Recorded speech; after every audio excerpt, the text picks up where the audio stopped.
Okay, Madagascar has a citizenship program. It can actually be negotiated. It depends on a lot of factors. They look at the type of good that you've done for the country, the money that you're negotiating. A lot of countries have this. Most of them are in Africa. I've got other videos on this too, where you can see that. How good of a deal they'll work out. It depends on who's in office. Depends on what you're going to do. There's a lot of factors. I would say with the visa-free travel on this, negotiation would be somewhere right around, I would say somewhere between 40 and 75,000. The Madagascar citizens got visa-free or visa-free on arrival access to 60 countries and territories, ranking this passport's 87th in the world. Now, I'm going to go over some stuff with you on the naturalization process and how it works. It can be granted, the naturalization can be granted to persons who have resided in the territory for a sufficient period of time to confirm they understand the Malagasy language and the customs and traditions of the society. Now, general provisions are that applicants must have a good character and conduct with no criminal convictions, with sentences exceeding 1 year, have had good mental and physical health, and could economically be self-sufficient. Now, in some cases, you can have actually 5 years that were actually awarded to you to go to a prison, whatever country that is, could be the US or Canada, whatever. But if you only spend 1 year in that, you could qualify for this passport unless they've changed some things. This is the Nationality Act that I'm actually giving you right here. So things can change by the time you do this. You might see this 6 months or a year down the road or whatever. We're in February of 2024. So remember, what I'm telling you right now can change. So if you're thinking about getting a passport, if you've got a criminal background, this is a place to do it while they've got these rules in place. Now, applicants must have resided in the country for at least 5 years. Besides foreigners meeting the criteria, other persons who may be naturalized would include adoptees, may opt to obtain Malagasy nationality after completion of a legal adoption. Another way is the wife of a Malagasy husband is automatically granted his nationality if she would become stateless, if otherwise requested. It may be granted at the discretion of the authorities without a residency requirement. Another way is minor children of naturalized Malagasy are automatically naturalized simultaneously with the parent. Or another option, and this is the one you need to look at. These are persons who have provided significant service to the nation without meeting other requirements. So in other words, the 5-year residency period I just mentioned to you a minute ago, if you go in and do something that's extraordinary where you're giving a lot of money up front, okay, or you're doing volunteer work, or it could be both, the combination of the two. But that needs to be negotiated. We can actually help you do that through a lawyer, and it just depends on your situation and your background, and also what you want to do there. Now, let's look at the loss of nationality and how that works here. Okay, now Malagasy nationals of origin can renounce their nationality if approved to do so by the state. Now, nationals of origin may be denaturalized in Madagascar for voluntarily acquiring another nationality for serving a foreign government or for participating in an activity like voting, okay, as if one had another nationality, okay.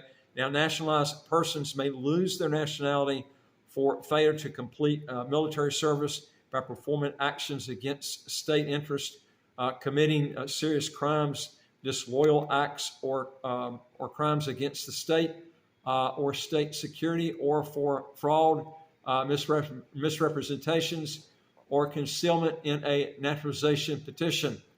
Now, one thing about this military requirement, there's a lot of countries where you go to and you get in their military and it's like a regular job. It's not like you, and this is something you would have to check into, and we can help check into it for you.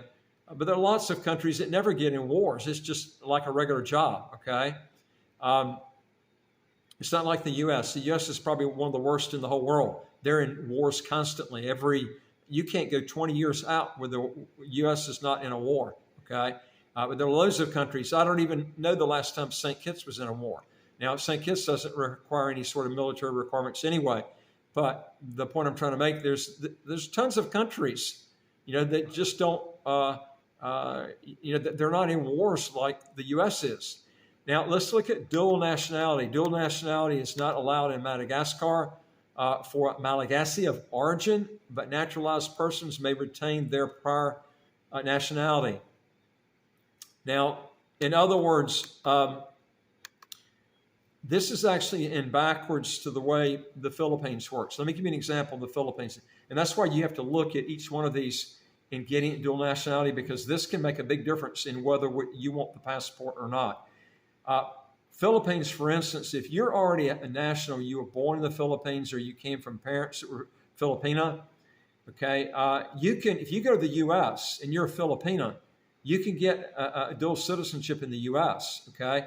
But if you're a naturalized, if you're going into the Philippines and you're trying to get naturalized, and you're a U.S. citizen and you're trying to go in the Philippines and get naturalized, you would have to give up your U.S. citizenship to do that. And I would never tell you to get naturalized in the Philippines for loads of reasons, one of which the Philippines doesn't allow dual citizenship if you do that. If you're going in and you're not a Filipina and you're trying to get naturalized and you got a passport in Canada or US or whatever. Another problem too is you change your tax status totally. Philippines has a territorial tax system until you become Filipina, okay? So if you ever marry a Filipina or you go to the Philippines and you're thinking about getting that passport, don't do it, because you're going to have to relinquish your other passports. Your tax situation will change, and the passport's not a good passport to begin with. I mean, that alone ought to convince you not to do that. But it's the opposite here in Madagascar. Madagascar is saying if you go in and you get nationality in Madagascar and you're not already a Malagasy citizen, then you don't have to give up your other passports. But if you're a national, like I said, it's backwards to the way Philippines works. If you try to get a passport somewhere else, you're going to have to give up your other passport at Madagascar. That's how it works there. So anybody who disputes this, I'm reading from the Nationality Act. Okay, I get people all the time throwing crap back at me, and I'm telling you, you need to pull up the act and read it. That's exactly what I'm doing. So, a lot of people talk off the cuff. I'm reading this stuff, bringing it out to you so you'll know the difference and save you a lot of legal fees by doing this. Now, for tax purposes, an individual resident in Madagascar, either Malagasy or a foreign national, is liable on their worldwide income. This is something that you need to think about, because you can get the passport quick if you do something extraordinary that's good and you have an agreement with the country, and then just get your butt out. Don't be there to pay the tax, okay? But for tax purposes, an individual who is not a resident in Madagascar is liable only for income from Malagasy sources. So, you can live outside, have a business inside if you want to do that. But, why would you want to do that? Because you're going to have to pay taxes, maybe not on your worldwide income, but the local company, which is the Madagascar company. So, but the key is to try to get the passport at a reasonable price. That's what you're trying to do, okay? And trying to beat whatever you get in the fast track program of the Caribbean, because the fast track programs in the Caribbean are a lot better passports. This is for someone that wants to get an alternative and they, want it pretty quick.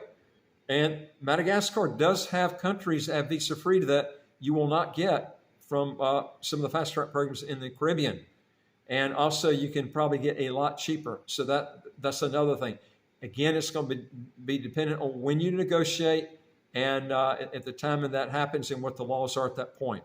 Now, as far as taxes go, you're looking at a 20% top tax rate they've got. You could pay as low as 5 or 10%, depends on what your income is. But the top bracket is 20%, okay? When you combine all those brackets, obviously it's going to be a little bit lower than 20% because some is made lower than that, okay? Madagascar, just to tell you a little bit about it, it's officially called the Republic of Madagascar. And it is an island country comprising of the island of Madagascar and numerous smaller peripheral islands. Now, lying off the southeastern coast of Africa, it is the world's fourth largest island, and it's the second largest island country, and it's the 44th largest country in the world. Its capital and largest city is Antananarivo. And until the late 18th century, the island of Madagascar was ruled by a fragmented assortment of shifting socio-political alliances. Now, beginning in early the 19th century, most of it was united and ruled as the Kingdom of Madagascar by a series of merino nobles. Now, the monarchy was ended in 1897 by the annexation by France, from which Madagascar gained independence in 1960. The country has since undergone 4 major constitutional periods termed republics and has been governed as a constitutional democracy since 1992. Now, following a political crisis and military coup in 2009, Madagascar underwent a protracted transitional towards its 4th and current republic, with constitutional governance being restored in January 2014. If you want to know more on this and how to get a passport, a really inexpensive passport, go to our website, www.citizenshipquickly.com, and just ask for some help. And I would like to hear from you. If you got a question or comment, just put it below. And don't forget to hit the subscribe button on the right of your screen here. You'll get new videos automatically as they come out. And I look forward to talking to you in the next video. Take care.